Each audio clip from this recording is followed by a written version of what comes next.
మీరు అమలు చేయలేరు. 2 లక్షలు కాదు కదా, 20,000 ఉద్యోగాలు కూడా మీరు ఇవ్వకపోవడం, మీరు వచ్చిన తర్వాత ఒక్క నోటిఫికేషన్ కూడా కొత్తగా ఇవ్వకపోవడం. ఎందుకు ఓటేయాలి వాళ్ళు నిరుద్యోగులు ఆలోచన చేయాలి. 4,000 రూపాయలు నెలకు ఎన్ని కోట్లు బకాయి పడ్డాయో మీరు ఆలోచించి, ఒక్కొక్క నిరుద్యోగికి ఇవాళ దాదాపు 50,000 పైగా బకాయి పడ్డ నీకు ఈ నిరుద్యోగులు ఎందుకు ఓటేయాలి? ఉపాధ్యాయులు అన్నాడు, ఏమన్నారు అంటే మొత్తం అరచేతిలోనే మొత్తం వైకుంఠం చూపించి గెలవాలి కాబట్టి ఏదైనా ఆల్ ఫ్రీ అన్నట్టు మేము వస్తే సిపిఎస్ రద్దు చేసి ఓల్డ్ పెన్షన్ తీసుకొస్తామని చెప్పారు. దాన్ని ఊసులేదు ఇప్పటివరకు. అది సాధ్యం కాదని తెలిసి అయినా ఓట్ల కోసం, ఉద్యోగుల ఓట్ల కోసం మేము ఓల్డ్ పెన్షన్ స్కీమ్ తీసుకున్నాం.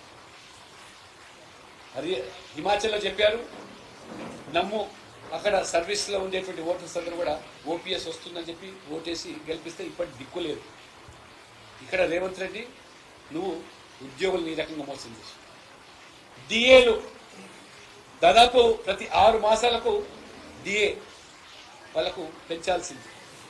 ఈ ప్రభుత్వం వచ్చి దాదాపు ఏడాది పూర్తయింది. 6 డిఏలు, ఒక్క డిఏ చెల్లించి 5 డిఏలు బకాయిలు పడ్డాయి. ఎందుకు ఈ ఉద్యోగులు నీకు ఓటేస్తారు? టీచర్లు కానీ ఉద్యోగులు. పిఆర్సీ ఊసే లేదు.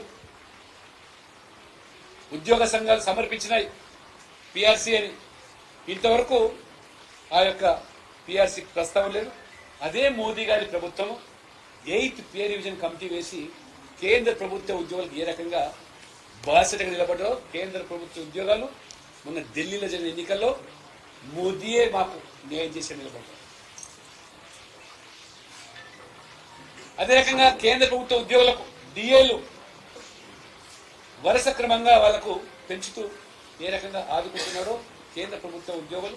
అందుకని ఇవాళ మోదీ గారి పట్ల ఆదరణ. శాలరీడ్ పీపుల్ కోసం మోదీ గారు ఎవరైతే నిజాయితీగా పన్నులు కట్టేటువంటి వర్గం జీతాలు వాళ్ళ ద్వారా కట్ అవుతుంది నేరుగా ఇన్కమ్ ట్యాక్స్. వాళ్ళ 12.5 లక్షల పైగా మినాయింపు. అంటే మొత్తం ఈ 75 సంవత్సరాల స్వాతంత్ర దేశంలో కాంగ్రెస్ పార్టీ ఇన్ని సంవత్సరాలు పాలిస్తే మహా అంటే మీరు 2014 వరకు 2 లక్షల రూపాయలే ఇన్కమ్ ట్యాక్స్ మినాయింపు. మోదీ గారు వచ్చేవారు 2 లక్షలు సంవత్సరానికి మీరు సంపాదిస్తే మినాయింపు. మోదీ గారు వచ్చి 7 లక్షల వరకు పెంచినారు 10 సంవత్సరాలు. ఏకంగా 7 నుంచి 12 లక్షలకు పెంచినటువంటి చరిత్ర మోదీ గారు. ఇది మోదీ గారు మిడిల్ క్లాస్ ఫ్యామిలీస్, మధ్యతరగతి కుటుంబాల పట్ల, శాలరీడ్ పీపుల్ పట్ల వారికి ఉన్నటువంటి మరి అభిమానము, గౌరవము. మీరు ఇవాళ మొత్తం ఈ రాష్ట్రానికి, సమాజానికి సేవలు చేసిన ప్రభుత్వ ఉద్యోగులు తమ జీత భత్యాల ద్వారా ఏదైతే సొమ్మును ప్రభుత్వం దగ్గర దాచుకున్నారో, రిటైర్మెంట్ అయితే మాకు వచ్చే సొమ్ము ద్వారా పిల్లల పెళ్లిళ్ళు చేయడానికి, బిడ్డల చదువుల కోసము, ఇల్లు కట్టుకోవడానికి ఉపయోగపడే రిటైర్మెంట్ బెనిఫిట్స్ ప్రభుత్వం ఇచ్చే సొమ్ము కాదు. మా ఉద్యోగులు కష్టపడి కష్టార్జితం జీతాల నుంచి కట్ అయినటువంటి ప్రావిడెంట్ ఫండ్, గ్రాట్స్, ఇవన్నీ కొన్ని లక్షల రూపాయలు ఇవాళ రావాల్సి ఉంటే చెప్పులు అరిగిపోతున్నాయి. టీచర్లు, ప్రభుత్వ ఉద్యోగులు విరమణ పొందిన వాళ్ళు ₹1 రేవంత్ రెడ్డి గారు ఇవ్వట్లేదు. నువ్వేమో బ్రహ్మాండమైనటువంటి 6 గ్యారెంటీలని హామీలు ఇచ్చి అర గ్యారెంటీ కూడా అమలు చేయకుండా ఏ రకంగా మోసం చేసి దగా చేశావో ఈ వర్గాలను ఏ రకంగా మీరు మోసం చేస్తారు.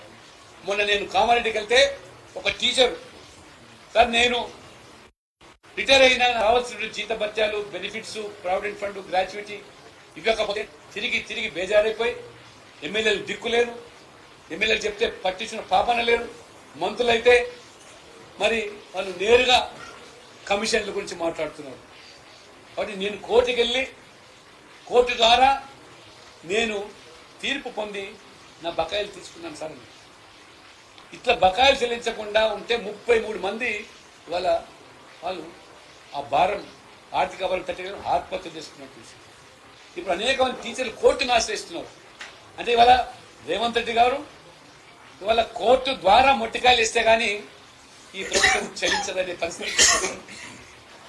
ఆ రకమైనటువంటి పాలన మీద పట్టు కోల్పోయి ఇంతకుముందు అరవింద్ గారు చెప్పినట్టు ప్రజల దృష్టి మళ్లించడానికి ఇవాళ అవాకులు చెవాకులు పేలుతూ నిరుద్యోగులేమో జాబ్ క్యాలెండర్ ప్రకటిస్తా అని చెప్పి హామీ ఇచ్చారు. ఇప్పుడు జాబ్ క్యాలెండర్ వదిలేసి ఒక రాజకీయ క్యాలెండర్ ప్రకటిస్తున్నారు. ప్రతి 3 నెలలకు ఒక ఎజెండా, ఒక 3 నెలలు హైడ్రా పేరు మీద ఆ రకంగా ఆయన కూడా గడుపుకున్నాడు. తర్వాత ఒక 3 నెలలు మూసి ప్రక్షాళన పేరు మీద, ఒక 3 నెలలు ఊరించి ఊరించి ఊరించి రైతు రుణమాఫీ, రైతు భరోసా అని చెప్పి మొత్తం ఆ యొక్క తెలంగాణ ఇండస్ట్రియల్ ఇన్ఫ్రాస్ట్రక్చర్ భూములు తనఖా పెట్టి 10,000 కోట్లు అప్పు తెచ్చి భరోసా పేరు మీద కొంతమందికి ఇచ్చినాడు. ఇది గడిచిపోయింది.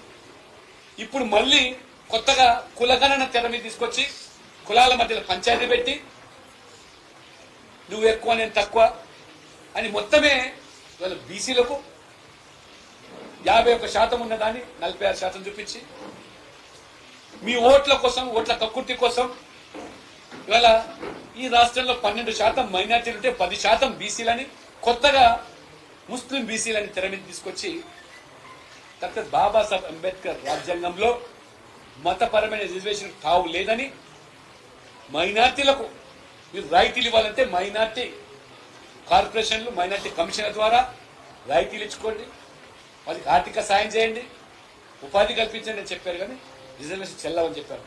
తగుదునమ్మా అని చెప్పి ఈ కాంగ్రెస్ పార్టీ ఈరోజు కులగణన పేరు మీద కులాల మధ్యలో, మతాల మధ్యలో చుచ్చుపెట్టి 10% ఇవాళ ముస్లిం బీసీలు అంటే 12% ఇవాళ జనాభా ఉంటే 10% అంటే 190 మంది ఈ జనాభాలో ముస్లింలు, బీసీలు.